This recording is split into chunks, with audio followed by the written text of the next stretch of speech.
everybody. So, I was really upset that I never got to fight Radahn pre 1.03.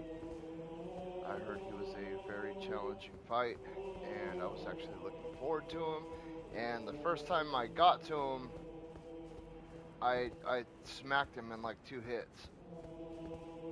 And I was pretty disappointed because I heard he's a really fun and challenging fight. So I haven't exactly had a chance to check out the patch notes post 1.04, but I've heard that they've rebuffed him and at least made him a little bit more challenging.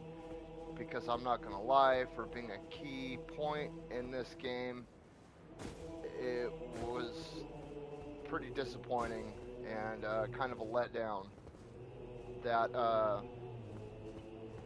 I decimated him in 2 hits. So I am running, I guess you would call it like a warrior mage. It's typically like a strength intelligence build. Something I started playing around with in Dark Souls 2. Go over my stats really quick. What I'm carrying, I got two fully upgraded great swords, fully upgraded serpent bow, fully upgraded dragon communion seal, demi-human quest staff fully upgraded, and the fingerprint shield. I love the fingerprint shield. It is probably one of my two favorite shields in the game, the other one being the spiral horn. Love both of these shields, incredibly awesome. I know a lot of people were digging the turtle shell, and I've seen a lot of people rocking the jellyfish, but I have honestly, if I'm going to fight Crucible Knights and all that stuff, I'm definitely going spiral horn, but usually if I'm fighting bigger bosses like Radahn, I will run the fingerprint shield just because it's just such a badass weapon. That was on, I was just farming. Let me put on my Sword Seal or Scar Seal again. Sword Seal, there you go. I'm running the Great Jar's Arsenal, the Erdtree's Favor, +2, Radagon's Sword Seal, and Marika's Sword Seal. I will eventually take these off with this class that I'm running.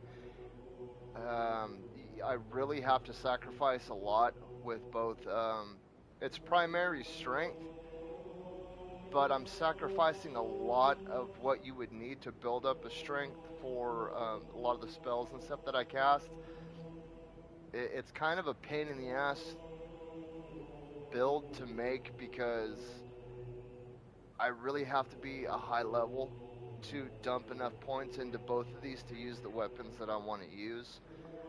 For my Xbox account and my PC account, I'm probably, well, my Xbox, I'm going to go straight dexterity, maybe quality. And then on my PC, I'm going probably like a faith int build,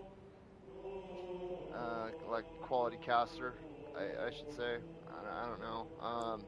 I do eventually want to build up where I'm running the full Bulgo armor. Right now, my endurance isn't high enough. That was another thing that I had to sacrifice to be able to dump points into both faith and intelligence and mind to be able to use the spells that I want to use. I'm still working on that right now. I was running the Silver Tier masks because, yeah, I was farming these guys right here. I did, took a long time. Rot Spear. I'd been farming for one of these for a long time. I love that spear.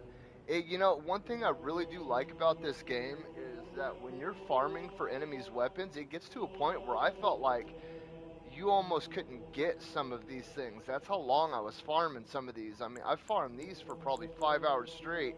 I got one. I was about to give up and just say, you know what, I don't think you can farm this weapon. And I was like, oh, I'll give it one more shot. And then, boom, it dropped one. And I about crapped myself. And then I was just kind of playing around because I had sold off all my clean rot armor and everything. I was like, well, let me go make a couple more passes around so I can get the full clean rot set up with the sword and all that. And then it dropped another one. So I was pretty excited about that. I'll probably drop one of these on my... Um, I don't know. We'll see. But I did get a couple of the Halo scythes as well. So we've got Black Knife Tish. In my Wondrous Physic, I'm running Crimson Burst Crystal Tier and the Opaline Bubble Tier. I'm thinking about changing the Crimson Burst up to the Cerulean, just so I can dump a bunch of rot in the beginning. I don't know, it depends on how hard he is. We'll see. But let's jump right into it. I'm gonna laugh if he whoops my ass, because the first time I shit all over him. I couldn't believe it. I went in hella scared, hands all sweaty, and yeah, he just got shellacked.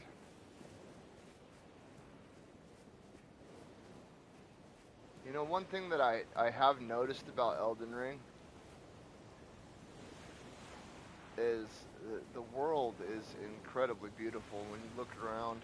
That was one thing. I think they did a good job of inquiring all the elements. Like when you look at the map, you have the consecrated snowfield up here, and then you've got the capital, kind of Hunger Games-ish, and then you've got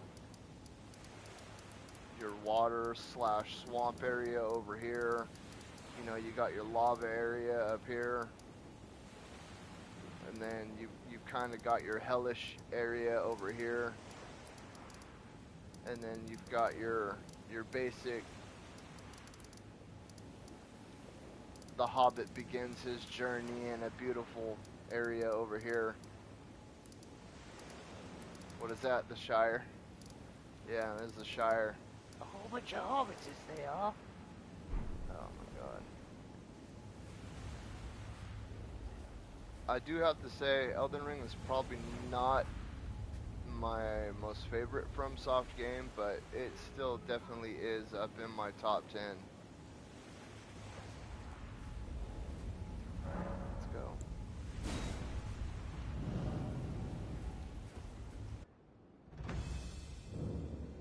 Alright.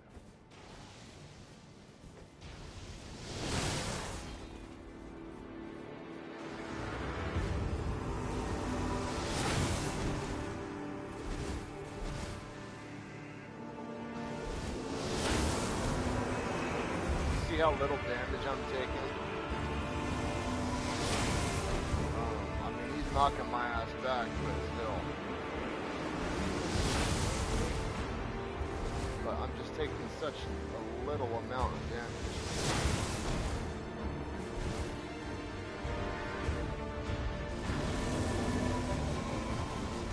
Come on, let's go!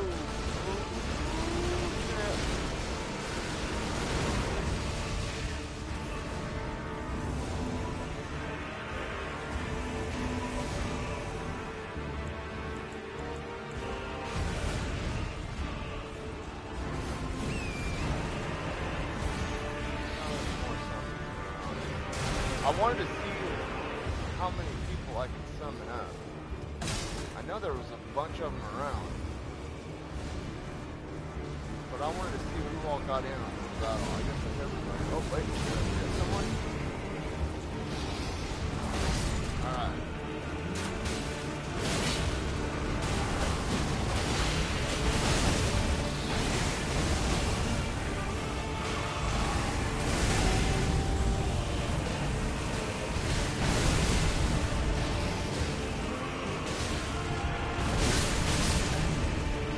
Okay, so he is definitely a lot harder than on my first playthrough.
knew it, damn it! All that shit talking I was doing.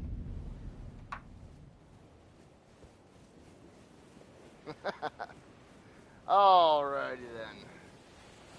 So on this playthrough as well, I haven't put on a single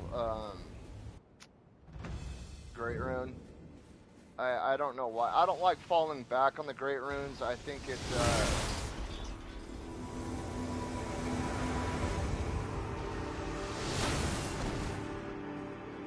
gonna knock me back. See the difference in how much damage I was taking? Look at that. Look how much damage that creates. Woo!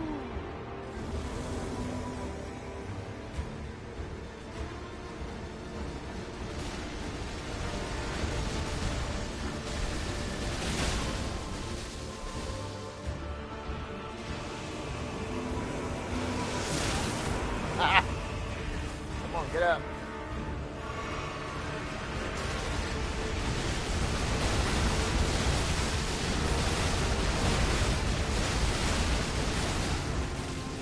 Look at that. That's why I love this shield, man. Cool.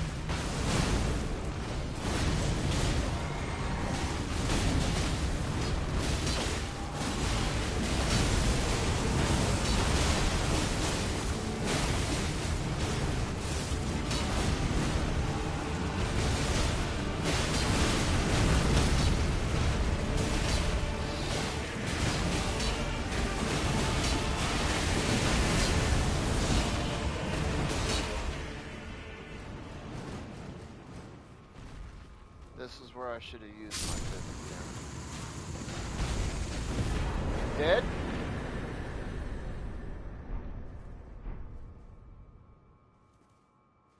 What the hell?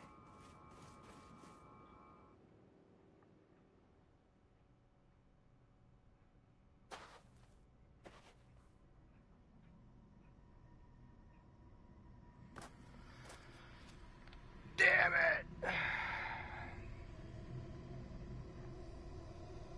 You see what I'm talking about?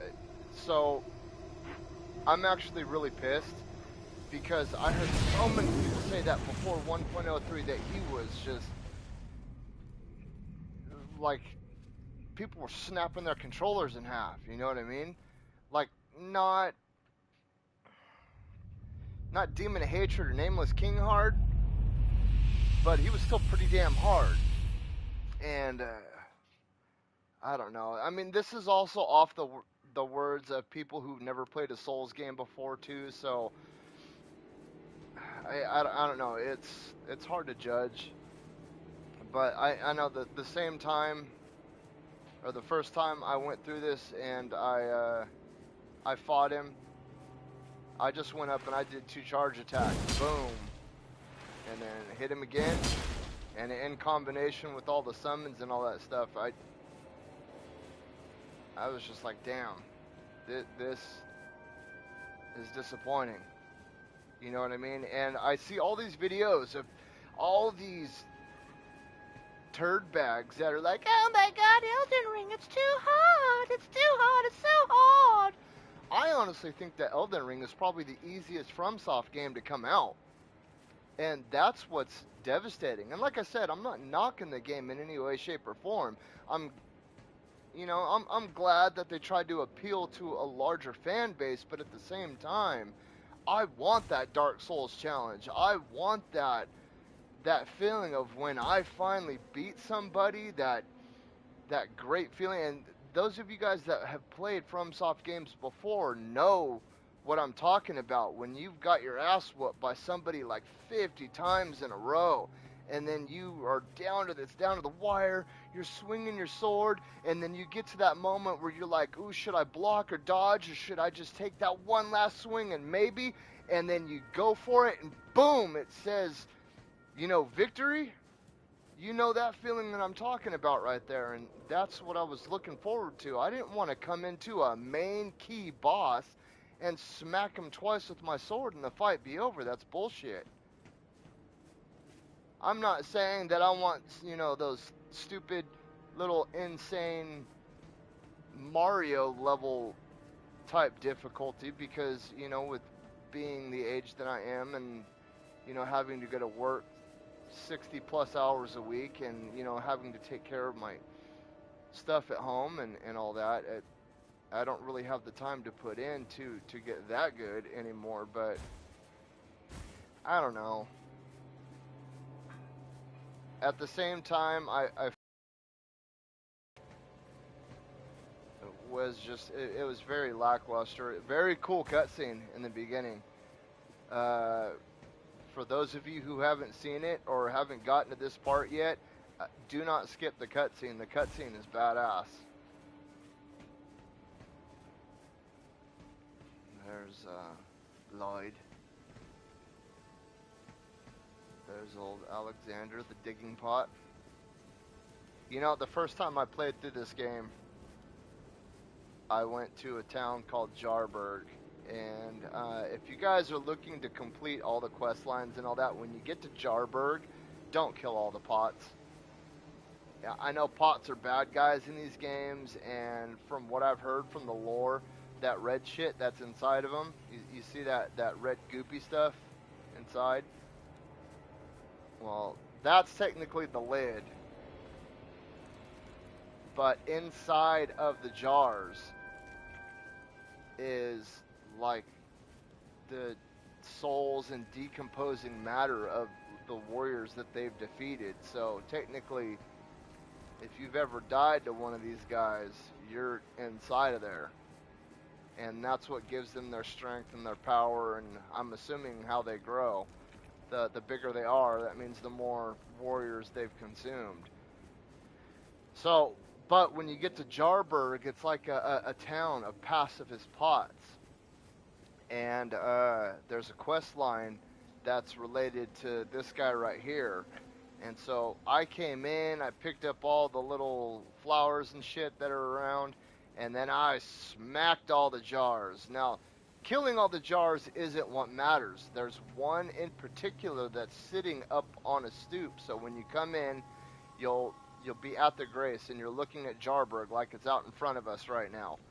And when you walk down into the town, you'll walk down like a little grassy pathway, and there's going to be two wooden fences there's going to be one on each side of you. But up above that, the house that's next to your left, there will be a little jar sitting on a stoop. And he's like hanging his ledge off the edge of the stoop. You can talk to him, and he's related to a quest line. I didn't know that. I walked through, and I smacked his ass like Mark McGuire hitting a home run, and sent him flying into the stratosphere. And all I heard was, "Is this the kind of man you want to be?" And I was like, what the hell is that? And I looked around, and come to find out, I had killed any attempt that I had at completing that quest line. So one thing that like I said, I'm not knocking this game in any way, shape, or form. One thing that I don't like about Elden Ring, though, is that in previous Souls games, and even in Sekiro, the quest lines were very, very obscure. I feel that in Elden Ring, they're very easy to follow, and it's very easy to not make a mistake with these quest lines. I don't know if that's worded right, or if you guys understand what I'm talking about. Let's say in Sekiro, for instance, there's one of the endings where you have to go back and forth between the old man, the lady, and the boy, and you have to talk to them at certain points in the game to get one of the endings. Now, the same thing, like Dark Souls 3 is a perfect example. So Dark Souls 3 has covenants, right? And the way that Dark Souls 3 worked out, and this is something that I really liked. Let's say you join one of the covenants in Dark Souls 3. Well, that covenant is enemies with these two covenants over here. So if you join this covenant, you cannot now join or finish this covenant's quest line. Now, they're not super in depth, like it doesn't really matter. There's only a couple things that pertain to trophies, and I think that's you have to get like bone shackles and stuff like that to get to certain ranks in those covenants. But I know that at some point in time, if you join one of the covenants, it'll aggro another covenant and it'll change the dialogue in the game. Now, I thought that that was an extremely awesome concept. And I thought that FromSoft was going to start exploring that avenue even more. Because it sounds cool to know that your interactions in the game actually affect the world that's going on around you. And I don't feel like they had enough of that in Elden Ring. With as big as this world is, there are some parts of it that feel very, very shallow. Like if you go up here to the concentrated snowfields, they're really like look at how big this area is, and there isn't really jack shit here. There's like a couple of you know loots floating around, and that's it. But you have this whole big ass area, and there really isn't anything going on with it. Like I feel that they could have condensed this a lot more, and they could have put a lot more depth into the interactions between NPCs instead of this. Because honestly, I would rather have a smaller physical world and a bigger society, I should say. That would make it a lot more funner, and I feel like there would be a whole hell of a lot more to do than just riding around on your horse. Like, look how big this area is, and there isn't, like, this takes up a huge area. Look at that. That's like a tenth of the map right there. Well, probably a fifth of the map, but still, in general, this line right here represents this whole area. And yet you only go to this area for one thing, and that's the Radahn fight. That's it. So essentially all this space right here was wasted. The boss arena didn't need to be this big, or if it is this big, put something else out here other than the Radahn fight. I understand that there's, a couple caves and all. Actually, no, there's just the one cave out here. That's it. The War Dead Catacombs. All this other shit is on the outside. But they could have made it to where we come back here for something else. Maybe Radahn, in the cutscene, it said that Radahn stayed out here and he went insane on the rot that Melania had put in him. It had eaten him from the inside out and made him go insane. So he was out here just chomping on his homies and his enemies, and maybe there was a piece of loot on one of these guys, and I like it how Radahn's got swords everywhere. Look at that, sword. But maybe there was a piece of loot out here, buried in the sand somewhere. Maybe out here on this battlefield, after we kill Radahn, this dude's got this whole underground hideaway. Oh my god.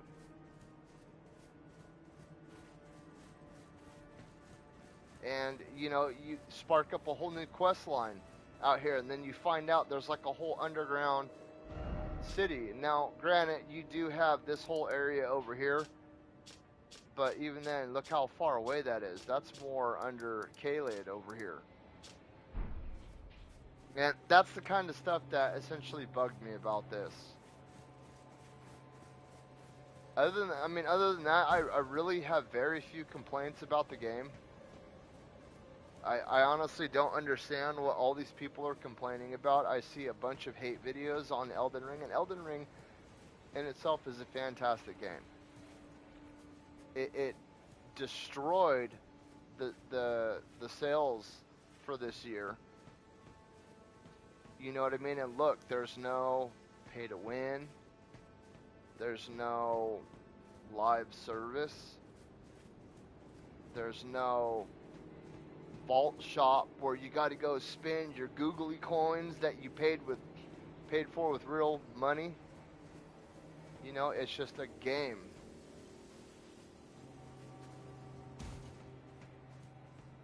And I think that's why a lot of these people run it down into the ground, is because a lot of them are being paid by like Epic and all that to come out here and put it down. But other than that, yeah, that was the Radahn fight. Maybe on the third playthrough, I won't summon anybody up, and I'll just come out here and see if I can solo him. I think I want to do a challenge run. I haven't done one before, and I would like to do one, but I don't know which one. I'm not that good. I see these YouTubers like Iron Pineapple and all that shit doing these no-hit runs or no upgrade runs and all that, and it just blows my mind. I guess I could get to that being that good, but I just don't have the time. I still would like to try though. They look fun and entertaining, so let me know what you guys think. Let me know if you want him to be harder. Let me know if you think he was too hard. You know, and what your thoughts and opinions on all this wasted space right here is. Do you guys think that we should have had something else out here to do instead of just coming here once and then never seeing it again? Or, you know, do you think it's fine the way it is? Don't forget to hit like and subscribe. I've got a bunch of cool stuff that we're going to be doing giveaways on when we hit certain points. Sorry, I was way spacing out right there. One of those swords caught my eye, but alright, you guys have a good day.